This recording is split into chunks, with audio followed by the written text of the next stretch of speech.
বন্ধুরা, আজকে আমি আবার চলে এসেছি। আপনারা সবাই ভালো আছেন তো? এই যে দেখুন, রিমঝিম মাছ নিয়ে এসেছি। আমি একা আছি বলে 2 পিস নিয়ে এসেছি রিমঝিম মাছ। আজকে রান্না করবো এই মাছটা দিয়ে। চলুন বন্ধুরা, রান্নাঘরে যাওয়া যাক, রান্না শুরু করব।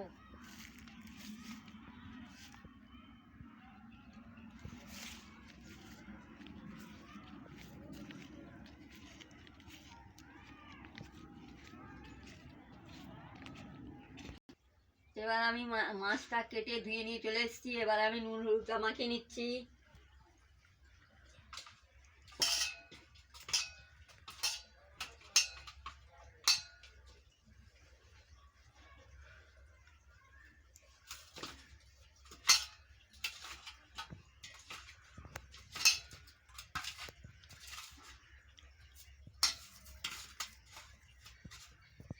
আমার মাছে নুন হলুদ মাখানো হয়ে গেছে। এবারে আমি উনুনটা ধরিয়ে নেব। এবার উনুন ধরে গেছে, আমি কড়াটা বসিয়ে দিচ্ছি। আমি পরিমাণ মতন জলটা দিয়ে দিচ্ছি। ফুলকপি আলুটা কেটে নিয়েছি, কেটে ধুয়ে নিয়েছি। এবার আমি সিদ্ধ করতে বসিয়ে দিচ্ছি।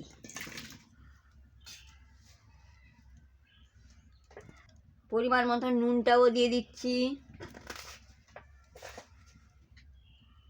হলুদের গুঁড়ো দিয়ে দিচ্ছি, দিয়ে ভালো করে নাড়িয়ে নিচ্ছি। দেখতে থাকুন বন্ধুরা।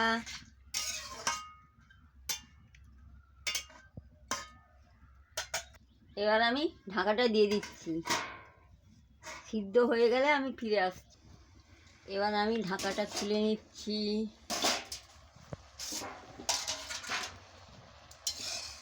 দেখুন বন্ধুরা,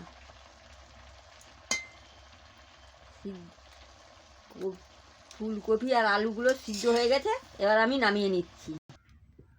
কড়া গরম হয়ে গেছে, আমি তেলটা দিয়ে দিচ্ছি। এবারে কড়া গরম হয়ে গেছে, আমি মাছটা দিয়ে দিচ্ছি।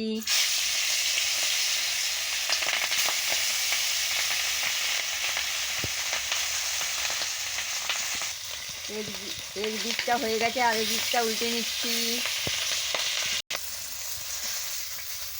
এবার আমার লাল লাল করে ভাজা হয়ে গেছে, আমি তুলে নিচ্ছি। এবার আমি কপি আর আলুটাকে ভালো করে ভেজে নিচ্ছি তেলে। দেখুন, আমি ভালো করে কপি আর আলুটাকে সিদ্ধ করে রেখেছিলাম, ভালো করে আমি ভেজে নিচ্ছি।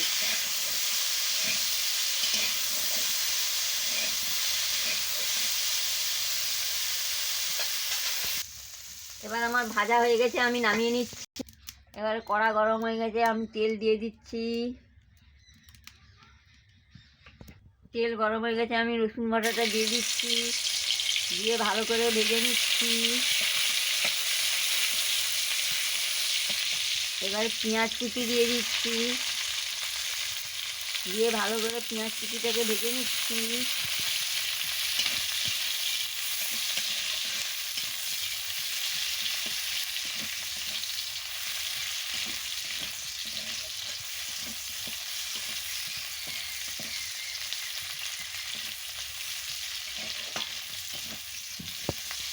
আদা বাটাটাও দিয়ে দিচ্ছি।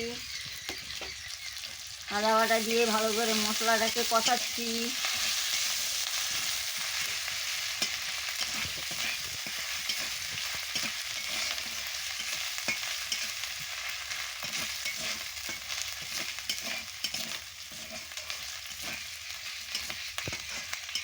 আমি টমেটো কুচিও দিয়ে দিচ্ছি। দেখতে থাকুন বন্ধুরা। দিয়ে লঙ্কার গুঁড়ো আর হলুদের গুঁড়ো একসঙ্গে দিয়ে দিচ্ছি।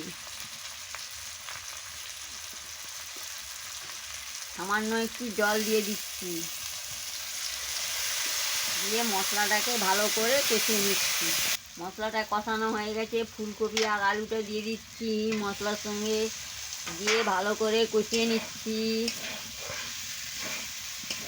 পরিমাণ মতন মিষ্টিটাও দিয়ে দিচ্ছি, দিয়ে ভালো করে নাড়িয়ে নিচ্ছি।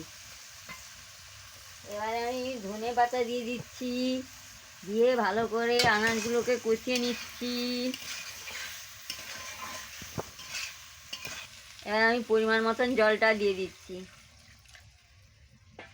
দিয়ে ভালো করে নাড়িয়ে নিচ্ছি। দেখুন বন্ধুরা, নুন দিয়েছি তো পরিমাণ মতন নুন, জল দিয়েছি, পরিমাণ মতন নুনটাও দিয়ে দিচ্ছি। এবারে টকবক করে ফুটছে, আমি মাছটা দিয়ে দিচ্ছি। মাছটা দিয়ে ভালো করে ফুটিয়ে নিচ্ছি। দেখুন বন্ধুরা, এবার হয়ে গেছে, আমি নামিয়ে নিচ্ছি। বন্ধুরা, এইভাবে আলু দিয়ে ফুলকপি, রিমঝিম মাছ দিয়ে ঝোল রান্না করে খাবেন, খুব ভালো লাগবে। ভালো লাগলে আমাকে লাইক করবেন, শেয়ার করবেন, মেসেজে লিখে জানাবেন, সাবস্ক্রাইব করবেন। কালকে আমি আবার ফিরে আসবো। বেল আইকনটি বাজিয়ে দেবেন, আমার ভিডিওটা শেয়ার করে দিবেন। রঙটা দারুণ হয়েছে, গন্ধটা দারুণ বেরিয়েছে।